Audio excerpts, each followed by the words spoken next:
끊어지고 이 두루마리 안에 기록된 것들이 정말 읽혀지길 원했지만 이러한 핍박과 고난하면서 너무 괴로운 심정이었음에도 불구하고 이걸 뗄 자가 없다고 하니까 사도 요한은 거기서 울음을 크게 울지 않을 수 없다 이렇게 기록이 되어 있습니다. 그 중에 장로 하나가 5절에 보니까 뭐라고 얘기했냐면 같이 읽겠습니다. 장로 중에 하나가 내게 말해 울지 말라. 유다 지파의 사자 다윗의 뿌리가 이겼으니 이 책과 그 7인을 떼시라 하더라 그랬습니다. 여기 보니까 장로 한 사람이 이 7인을 떼실 분은 유일하게 한 분이시다. 그분이 누구냐면 바로 유다 지파의 사자고 또 다윗의 뿌리였으니 그가 이겼으니 이 책과 7인을 떼시라 하더라 그랬습니다. 여러분 여기 보면은 예수님을 유다 지파의 사자, 그렇죠? 다윗의 자손, 예수님 이 땅에 계실 때 보면 그렇게 이제 유다 지파로 오셨고 그 다음에 다윗의 시기에 보면은 자손으로 이 땅에 오셨죠. 근데 그분이 이겼다고 말씀하셨어요. 뭘 이기셨습니까? 예수님께 십자가 죽으심을 통해서 예수님께서 그 죽으심을 통하여 이 사단의 세력을 멸하고 그렇죠? 무덤에서 장사한 지 3일 만에 부활하심을 통해서 죽음의 권세를 이기시고 승리하셨음을 우리가 기억합니다. 그래서 십자가는 죽음을 가리키는 것이 아니라 사실은 예수 그리스도의 승리를 가리키죠. 그래서 유일하게 이 인봉을 떼실 분이 누구냐면 바로 예수 그리스도시다라고 말씀하면서 6절 보니까 같이 한번 읽겠습니다. 내가 또 보니 보좌와 내 성물과 장로들 사이에 어린 양이 섰는데 일찍 죽임을 당한 것 같더라. 7풀과 7눈이 있으니 이는 온 땅에 보내심을 입은 하나님의 7영이라 그랬습니다. 이분은 하나님의 공의를 만족시킨 분이세요. 그래서 여기는 어린 양이 섰는데 일찍 죽임을 당한 것 같더라 이렇게 기록이 되었습니다. 아마 이것은 예수님께서는 십자가에 죽으셔서 부활 승천을 하신 이유에도 불구하고 여전히 이 땅 가운데서 하나님의 속죄와 대속의 중재를 통해서 이 땅에 겪으신 십자가의 고난의 표시가 여전히 예수님께 있다는 것을 우리는 여기서 보게 되어지죠. 그렇죠? 그러니까 예수님을 만났던 가끔 이렇게 환상 가운데 또는 천국에 갔다 온 사람들의 이렇게 간증을 들어보면 예수님의 그 손에 십자가에 박히셨던 이런 못 박힌 흔적이 있다고 이렇게 다들 동일하게 이렇게 말씀하는 걸 이렇게 보게 되었습니다. 저는 우리가 천국에 가서 예수님을 만났을 때도 그 못자국의 흔적이 있지 않으실까? 그 영광스러운 모습 이걸 지우실 수 있으시겠지만 그분의 능력으로 이걸 지우지 아니하시고 우리 앞에 그 영광스러운 십자가의 흔적을 갖고 계신 것은 어떤 것입니까? 그가 이 땅에 계실 때 하나님의 아들로서 우리를 위하여 십자가 죽으셨던 그 하나님의 사랑을 우리 모두가 다시 한번 깨닫게 하기 위함이다라는 것을 이렇게 보게 되었습니다. 그분이 어린 양이 되으셨어요. 6월절 어린 양이 되으셨어요. 그리고 그분이 6월절 어린 양이 되으셔서 여기 보니까는 그분이 이제 이 요한이 들은 이 두 가지 노래가 있는데 9절에서 11절까지는 어땠습니까? 새 노래를 이제 노래하며 가로책을 가지고 그 인봉을 떼기를 합당하도다. 그래서 일찍 죽임을 당하사 각 족상과 방언과 백성과 나라 가운데 사람들을 피로 사서 하나님께 드리고 또 13절하고 14절 말씀에도 이제 여기 보면은 모든 만물이 찬미하고 내 생물과 장로들이 엎드려 경배하는 장면이 두 가지로 나타나. 9절에서 11절까지는 보좌와 생물들이 찬미하고, 그죠? 11절에서 12절에서는 많은 천사들이 거기 보니까 그 수가 만만여 천천이라 많은 이 천사들이 찬미하고 13절하고 14절에서는 모든 만물들이 찬미하고 내 생물과 장로들이 엎드려 경배했다. 이렇게 세 가지 이제 새 노래로 하나님께 찬양하는 주 예수 그리스도께 찬미하는 장면이 나옵니다. 근데 왜 이렇게 주님을 이렇게 찬양할 수밖에 없을까요? 저는 그래서 여기서 오늘 지난주는 경배받기 합당하신 우리 하나님을 했지만 이번 주는 경배받으시기 합당하신 우리 주 예수 그리스도라 제가 이렇게 제목을 정했던 것은 우리가 예수님을 찬양할 수 있었던 것은 그분의 어떻게 해요? 승리하심을 찬양하시는. 그렇죠? 아까 여기도 얘기했지만 그분이 5절 보면 이기셨다 그랬거든요. 6절에도 보면은 어린 양이 섰는데 일찍 죽임을 당 것 같더라. 그렇죠? 9절에도 보면은 그 중간줄 보면 일찍 죽임을 당하사 각 족속과 방언과 백성과 나라 가운데 사람들을 피로 사서 하나님께 드리셨다 그랬습니다. 여러분, 예수님께서 겸손하게 십자가를 짊어지시기 위해서 성육신 하셨지만, 그러나 여기에서는 승리하신 우리 어린 양으로 지금 이렇게 쉽게 표현하고 있죠. 그러니까는 그분이 낮아지셨지만, 이 땅 인간의 몸을 입고 이 땅에 오실 때는 종이 형체로 오셨지만, 이제 부활한 이후에 우리 주 예수님은 완전한 영광스러운 우리 주 하나님으로 어떻게 거기 계시다라는 것을 이렇게 보게 되어집니다. 그래서 우리가 예수님의 부활을 통해서 만물 가운데 모든 죽은 자 가운데 살아나지 않으셨더라면, 으뜸이 되지 않으셨더라면 우리는 예수님을 찬양할 수 없었지만, 이제는 예수님께서 죽은 자 가운데 부활하셔서 그분이 하나님의 아들이시고 또한 그분이 하나님이심을 증명하셨고, 그리고 만왕의 왕이심을 그분은 증명하셨어요. 그래서 모든 것의 주인이시고 모든 것의 왕이신 우리 주 예수 그리스도를 우리는 찬양하지 않을 수 없는 것입니다.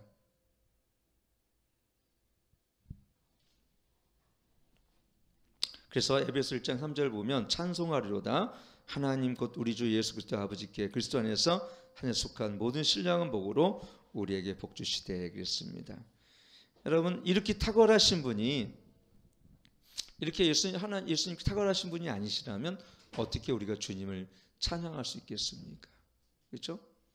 여러분, 우리가 사실은요, 이 겸손할 수 있는 것은 탁월한 자만이 겸손할 수 있는 것이, 원래 낮아진 사람은 이게 아무리 겸손해도 더 이상 겸손할 게 없어요, 사실은. 근데 예수님께서 겸손하시다고 말씀드린 것은 뭐냐면, 그분이 완전하신 하나님과 동등됨을 취할 것을 여기 있지 아니하시고 이 땅에 종의 형체를 갖고 이 땅에 오셨다가 다시 그분이 부활하셔서 그 영광의 주가 되셨다는, 만왕의 왕이시고 만물의 주관자가 되셨다는 것은 우리가 그래서 이 그분의 겸손과 그분의 높아지심을 보게 되어지면 어떻게 그 높으신 분이 이렇게 겸손하실 수가 있으셨는지, 그렇게 낮아지신 이 종의 형체를 가지신 분이 어떻게 완전하신 영광의 구주가 되실 수 있는지를 우리가 묵상해 보면요, 우리가 조금 전에 말씀드린 찬송하리로다 우리 하나님과 우리 주 예수 그리스도 아버지께 그리스도 안에서 하늘에 속한 모든 신령한 복으로 우리에게 복 주시되 그랬습니다. 우리가 이렇게 아름다우신 그 예수 그리스도의 영광과 또 우리 안에 복음의 광채를 찬양하지 못하게 하는 것은 우리가 고린도서 4장 4절 말씀처럼 이 세상의 신이 믿지 않은 자들의 마음을 혼미케 했다라고 제가 지난번 한번 제가 말씀을 드렸습니다. 우리는 제가 요즘에 보면은요, 뭐 여러 가지 시상식이 있죠. 연예인들 그래미 시상식들 그다음에 이런 거 보게 되어지면 참 나름대로 그 상을 받을 만한 독특한 가치가 있고, 또 그런 삶을 살았던 사람들이 또 얼마 전에 보면 어떤 나라의 그 흑인이었던가 노벨상을 받으며 수상 소감을 이렇게 했던 것을 제가 이렇게 영상을 통해서 감동 있게 본 적이 있습니다. 그럴 만한 뭐 그분들도 삶을 살았는데, 예수님께서 우리에게 사셨던 이 가치라는 것은 오늘도 여기 보게 되어지면은 피로 사셨다 그랬거든요. 여기 보면 9절 끝에 보면 이 일찍 죽임을 당하사 각 족속과 방언과 백성과 나라 가운데 사람들을 피로 사서 하나님께 드리시고, 이 얘기 뭐냐면 이 피로 사셨다라는 것은 뭡니까? 예수 그리스도가 우리의 구속자라는 것입니다. 구속자. 이 피로 사셨다라는 것은 이 속죄의 피를 얘기하죠. 그렇죠? 우리가 이제 레위기 때는 짐승의 피를 통해서 우리가 한시적으로나마 우리가 하나님께 속죄를 드릴 수 있었고, 우리 죄가 동물에게 전가됨을 통해서 우리는 일시적으로나마 우리가 죄를 사함을 받을 수 있었지만, 예수님께서 자신을 완전한 속죄로 드리심을 통해서 그 피로 말미암아 우리를 깨끗하게 하고 완전한 제사를 드리심을 통해서 어떻게 됩니까? 우리를 완전히 구속하셨어요. 그래서 우리 주님이 우리 구속자이신 거예요.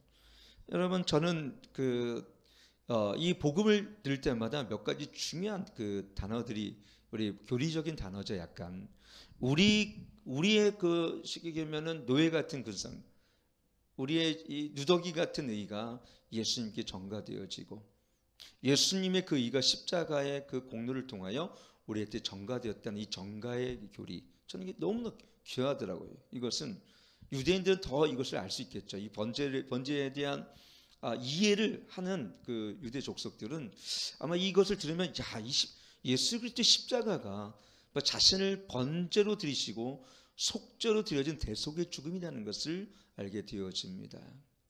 그렇죠? 그 다음에 또 사실은 이런 속죄교도 있지만 또 그 이스라엘의 유대인들은 기업 물을 자라는 이런 제도가 있습니다. 우리가 잘 아는 것처럼 롯이 이제 남편이 죽고 들어왔을 때 그 누군가의 그 어때요? 이런 저기를 죽었을 때 대신 그 기업을 물을 자가 이제 보아스가 됐던 것처럼, 보아스는 예수 그리스도의 상징 아닙니까? 이루 말할 수 없는 우리가 이제 그와 같은 우리를 위해서 기업을 물으실 분이 누굽니까? 유일하게 예수 그리스도시라는 거예요. 예수 그리스도죠. 그래서 예수님께서 죄로 인해서 고통받고 길 잃은 우리 죄인들을 위해서 그 십자가에 죽으셨는데, 그 방법은 뭐냐면 바로 십자가에 자기를 생명을 내어놓으시고 죽으시고 그 피로 우리를 쉽게 구원하시고 그 피로수를 사신 거예요. 그래서 여기 보면 사람들을 백성과 나라 가운데 피로 사서 하나님께 드리시고, 그렇죠? 완전한 속죄를 드리심을 통해서 성부 하나님께서 이 번제를 하나님 받으시고, 그래서 이걸 믿는 자, 예수 그리스도의 십자가의 죄에서 그 피와 보혈의 십자가의 죽음을 믿는 모든 자에게 주님은 어떻습니까? 모든 자를 모든 죄의 저주에서 구원하시고 우리를 하나님의 자녀 되게 하셨다는, 이것이 뭡니까? 이것이 주님을 노래할 이유입니다. 우리 주님이 나의 구속자라는 것, 주님이 나의 구원자라는 사실, 주님이 나의 죄를 위해서 피 흘리셨다는 그 사실로 인해서 우리는 하나님을 온전히 찬양하고 예수님을 경배할 이유가 여기 있다는 것을 이렇게 보게 되었습니다. 뿐만 아니라 이를 통해서 우리에게 주신 것은 뭡니까? 우리 10절 말씀이에요. 우리가 보면은 이 구속으로 주어진 놀라운 신분의 변화가 있었습니다. 10절은 이렇게 기록하고 있죠. 같이 읽겠습니다. 시작. 저희로 우리 하나님 앞에서 나라와 제사장직을 삼으셨으니 저희가 땅에서 왕롯하리로다 그랬습니다. 여러분, 예수님의 이 속죄와 이 구속하심은 단순하게 죄를 용서하시는 것이 그치는 것이 아니라 이 죽으심을 통해 그리스도 안에 있는 자들에게, 즉 그리스도 안에 생명을 얻은 자들에게는 의롭다 하셨고, 그리고 모두 성도들에게 하나님의 거룩한 나라와 왕같은 자녀로서 제사장직을 삼아 주셨다는 것이죠. 여러분, 우리가 왕같은 제사장으로서는 얼마나 귀합니까? 이제 제사장이 없어도 우리가 스스로 제사장이 되어 왕같은 제사장이 되어서 우리는 주님의 보혈의 공로를 통해서 하나님과 보좌 앞에 누구나 당당히 나아갈 수 있게 되었습니다. 예수님께서 그것은 새롭고 삼기 되어 주셨기 때문에 그렇습니다. 그 피의 제소로 말미암아 어떻습니까? 제사장직을 폐하시고 이제 우리가 모두가 만제사장처럼 우리가 주님께 나아갈 수 있는 길들을 주님께서 열어주셨는데, 제사제도가 폐하시고 우리 이제 예배자가 되게 하셨다라는 것, 이것은 놀라운 하나님의 은혜라는 것을 이렇게 보게 되어집니다. 이제 우리는 육적인 제사가 아니라, 동물의 제사가 아니라 영적인 제사를 드리게 되었어요. 그래서 이러한 놀라운 신분의 변화를 주신 이가 누구십니까? 바로 예수 그리스도가 그 사람들로 우리를 핏값으로 사셔서 하나님께 드리실 수 있으셨기 때문에 이런 신분의 변화가 예수님의 공로를 통해서 우리에게 부여된 것입니다. 저는 그래서 하나는 세 가지가 있는, 하나는 정가라는 거하고 두 번째 뭐냐면, 우리가 은혜로운 게 뭐냐면 면죄라는 것이죠. 면죄가 뭡니까? 우리가 받을 모든 죄가 이제는 면죄가 됐어요. 누구 때문에? 예수님의 십자가의 공로로 말미암아. 여러분, 가끔 그런 예화를 들죠. 어떤 6.25 때 실제 있었던 일인지 누가 예화를 들은 건지 저도 그 예화를 들으면서 동생이 인전 쫓기는 거예요. 좀 막 아마 내가 보기에는 국군이었는지 괴력원들에게 괴력원을 인전 쉽게 얘기하면 북한군을 인전 죽이다가 쫓기게 되어서 결국 달아난 곳이 자기 집이었는데 형이 있었던 거죠. 그 형이 동생이 막 오니까 막 피가 범벅인 거예요. 그래서 자기가 피 범벅인 옷을 입고 자기 동생은 다락에 숨깁니다. 그러니까 괴로원들이 오니까 당연히 얘가 동생인 줄 알고 죽여버리죠. 그러니까 자기 동생은 자기 대신 형이 자기 옷을 입고 죽는 것을 이렇게 보게 되는 거예요. 그럼 그게 우리는 면죄라고 할 수가 있죠. 면죄. 동생이 죽어야 되는데 형이 대신 죽은 거예요. 그래서 그 모든 죄가 면제된 겁니다. 세 번째 뭐냐면은 신분의 상승이에요. 십자가는 정가와 면제와 뭡니까? 신분의 상승이 있어요. 왜냐하면 죄인에서 의인으로, 어둠의 자녀에서 빛의 자녀로, 그리고 우리는 이 세상에 미련한 자에서 하나님의 지혜로운 자로, 그리고 또 어떤 자였습니까? 우리는 세상에서 완전히 그와 같이 버림받은 자였지만 이젠 의의 자녀로서, 하나님의 빛의 자녀로서 우리는 하나님의 구원받은 백성으로 하나님 앞에 서게 되었다는 것입니다. 그래서 저는 근데 여기서 가장 중요한 건 뭐냐면 이 신분의 변을 통해서 우리가 왕 같은 제사장이다라는 거예요. 베드로서 2장 9절도 있죠. 거룩한 나라여 그의 소유된 백성이요 왕 같은 제사장이라 했습니다. 여러분 그런 신분의 변화가 있는 거예요. 이건 엄청난 겁니다. 여전히 우리는 그러나 이 땅에 살아가면서 우리는 신분의 변화는 영적으로 일어났지만 여전히 우리 세상에서는 가난할 수 있고 세상의 환경에 참 눌려 살 수도 있고, 왜 여전히 이 세상은 마귀가 지배하고 있고 환경에 의해 우리 지배를 당할 수가 있죠. 사실은 아무리 영으로 변화를 받든 신분의 상승이 있더라도 이건 영적인 변화이지 실제 우리의 삶에 이런 육신의 변화가 일어나진 않았어요. 여전히 우리 문제는 여전히 산적해 있고, 이 말씀을 기록하는 이 사도 요한의 반모섬도 여전히 그 반모섬이라는 환경 속에서 어찌나 아름다운 그 정말 예수 그리스도 하나님의 보좌와 천상의 노래와 천상의 예배를 자기가 묵도하고 그렇게 영광스러운 것을 묵도했지만 자기의 이 육신의 몸은 여전히 반모섬의 동굴에 갇혀 있는 몸이라는 것입니다. 여전히 로마 칙령 속에서 자기는 이 세상에 어떻게 해요? 이 쉽게 얘기하면 이 어둠의 통치와 이 마귀의 다스림 속에 여전히 자기는 괴롭힘을 당하고 여전히 핍박을 당하는 그런 모습 속에 산다는 것이죠. 이것이 우리 현실입니다. 우리가 교회 와서 천상의 노래를 하고 주님의 이 찬양을 하더라도 여전히 집에 가면 자녀 문제가 있고 재정의 문제와 환경의 문제는 여전히 고스란히 놓여 있을 수밖에 없는 거예요. 그럼에도 불구하고 이 말씀이 위로가 되는 것은 뭐냐면 그것이 영원하지 않다는 것입니다.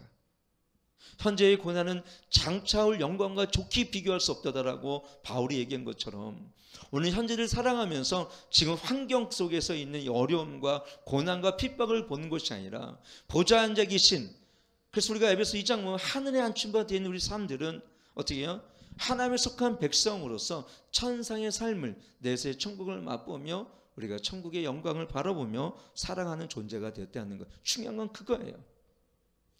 왜 이것을 우리에게 보여줬습니까? 이 땅의 삶에 너희가 삶을 살아가는 고난이 전부가 아니라는 것이죠. 그것은 잠깐이라는 것이죠. 히브리서 11장에 보면 이런 믿음을 통해 영원한 하나님의 나라를 바라본 자들이 겪는 그 세력들이 여러분 너무나 큰 고난과 아픔 속에 있었지만 그러나 그들은 믿음과 인내로서 장차올 영광의 나라를 바라보면서 견뎌낼 수 있었다는 것은 어떤 것입니까? 이런 영광스러운 나라가 반드시 있다는 것을 믿음으로 바라보았기 때문에 그렇습니다. 저는 오늘 더 여기 중요한 것은 뭐냐면 우리에게 뭐라고 말씀하셨습니까? 여기 보면은 땅에서 저희가 왕노타리로다 그랬어요. 땅에서 저희가 왕노타리다. 이것은 우리가 천년 왕국서를 뒷받침해주는 그 말씀이 땅에서 너희가 왕노타리라. 사람들은 이것을 비유적인 말씀이라고 하는데 어떤 건 문자적으로 해석할 것을 또 비유적으로 해석하는 경우가 너무 많아요. 모든 걸 다 또 비유적으로 해석하는 이것 때문에 실제적인 우리의 이룰 나라를 사실은 우리가 보지 못한 경우도 있죠.